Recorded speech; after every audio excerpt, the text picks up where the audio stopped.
नमो नारायणाय। नमस्कार। वैशाख मास कथा में स्कंद पुराण से मैं यह 13वां वीडियो बना रही हूँ। पिछले अध्याय में आपने सुना ही था कि राजा पुरेशा को अक्षय तृतीया को भगवान चक्रधर ने विष्णु ने दर्शन दिया, और इस अध्याय में सुनिए महात्म अध्याय में कि राजा पुरेशा को भगवान का दर्शन, उनके द्वारा भगवत स्तुति और भगवान के वरदान से राजा की सायुज्य मुक्ति। अक्षय तृतीया किस प्रकार प्रसिद्ध हुई और इस दिन दान देने से क्या क्या लाभ होता है, यह सब भगवान विष्णु के मुख से स्वयं सुनिए। और स्वयं सुनिए किस प्रकार श्रद्धा से ये राजा पुरेशा ने भगवान की स्तुति की, और भगवान ने सुनने पढ़ने और उपाख्यान को सुनने वाले को क्या क्या दिया। इसलिए शुद्ध मन से शुरू से आखिरी तक सुनिए। गारंटी है इस उपाख्यान, इस वैशाख महात्म्य कथा की कि सुनने का पुण्य जरूर प्राप्त होगा। मेरे चैनल को सब्सक्राइब करिए, इस कथा को लाइक करिए, कमेंट्स में भगवान को प्रणाम करिए। आइए सुनिए। नारायणं नमस्कृत्य नरं चैव नरोत्तमं देवीं सरस्वतीं व्यासं ततो जयमुदीरयेत। शुद्धदेव कहते हैं परमात्मा भगवान नारायण 4 भुजाओं से सुशोभित थे। उन्होंने हाथों में शंख चक्र गदा और पद्म धारण कर रखे थे। वे पीतांबर धारण करके वनमाला से विभूषित थे। भगवती लक्ष्मी तथा एक पार्षद के साथ गरुड़ की पीठ पर विराजित थे। उनका दुस्सह तेज देखकर राजा के नेत्र सहसा मुद गए। उनके सब अंगों में रोमांच हो आया और नेत्रों से अश्रुधारा प्रवाहित होने लगी। भगवत दर्शन के आनंद में उनका हृदय सर्वथा डूब गया। उन्होंने तत्काल आगे बढ़कर भगवान को साष्टांग प्रणाम किया। फिर प्रेम विह्वल नेत्रों से विश्वात्म देव जगदीश्वर श्री हरि को बहुत देर तक निहार कर उनके चरण धोए और उस जल को अपने मस्तक पर धारण किया।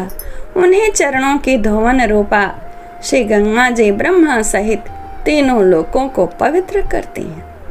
तत्पश्चात राजा ने महान वैभव से बहुमूल्य वस्त्र आभूषण और चंदन से हार धूप दीप तथा अमृत के समान नैवेद्य के निवेदन आदि से एवं अपने तन मन धन और आत्मा का समर्पण करके अद्वितीय पुराण पुरुष भगवान विष्णु का पूजन किया।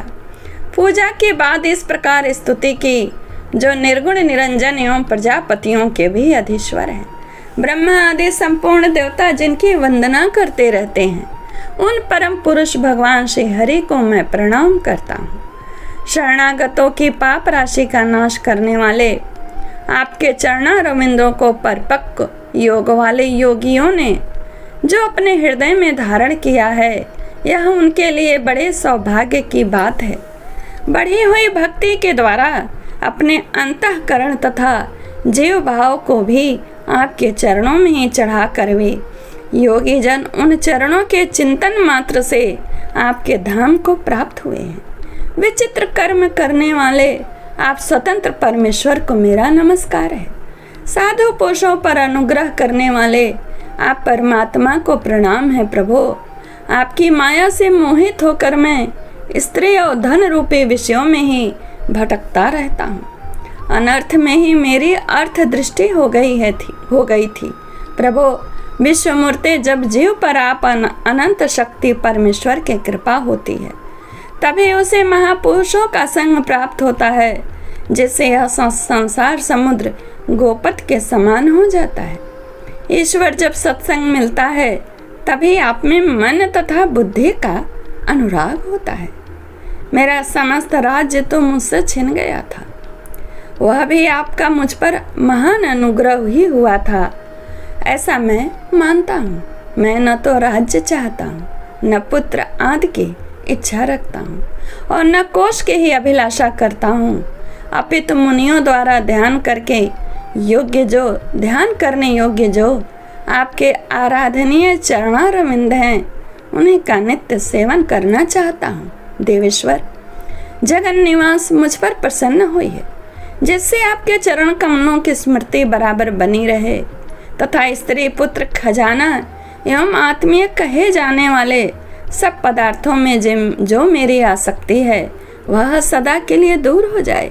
भगवान, मेरा मन सदा आपके चरणारविंदों के चिंतन में लगा रहे। मेरी वाणी आपकी दिव्य कथा के निरंतर वर्णन में तत्पर हो। मेरे ये दोनों नेत्र आपके शिव विग्रह के दर्शन में, कान कथा श्रवण में तथा यह रसना आपके भोग लगाए हुए प्रसाद के आस्वादन में प्रवृत्त हो। प्रभु, मेरी नासिका आपके चरण कमलों की तथा आपके भक्त जनों के गंध विलेपन आदि सुगंध लेने में, दोनों हाथ आपके मंदिर में झाड़ू देने आदि की सेवा में रहे। दोनों मेरे पैर आपके तीर्थ और कथा स्थान की यात्रा करने में तथा मस्तक निरंतर आपको प्रणाम करने में संलग्न रहे। मेरी कामना आपकी उत्तम कथा में और बुद्धि अहरनिश आपका चिंतन करने में तत्पर हो। मेरे घर पर पधारे हुए मुनियों द्वारा आपकी उत्तम कथा का वर्णन तथा आपकी महिमा का गान होता रहे, इसी में मेरे दिन बीते।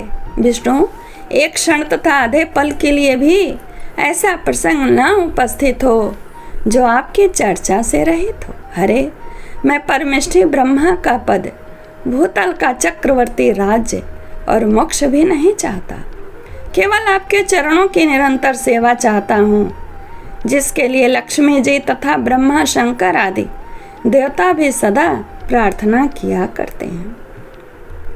राजा के इस प्रकार स्तुति करने पर कमल नयन भगवान विष्णु ने प्रसन्न हो मेघ के समान गंभीर वाणी में इस प्रकार कहा, राजन, मैं जानता हूँ तुम मेरे श्रेष्ठ भक्त हो, कामना रहित और निष्पाप हो। नरेश्वर, मुझ में तुम्हारी दृढ़ भक्ति हो और अंत में तुम मेरा सायुज्य प्राप्त करो।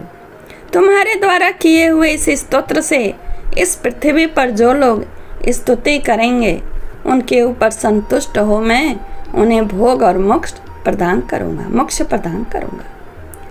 मैंने कहा था ना, स्तुति जो सुनेगा उसे क्या प्राप्त होगा, बोल रहे हैं, मैं उन्हें भोग और मोक्ष प्रदान करूंगा।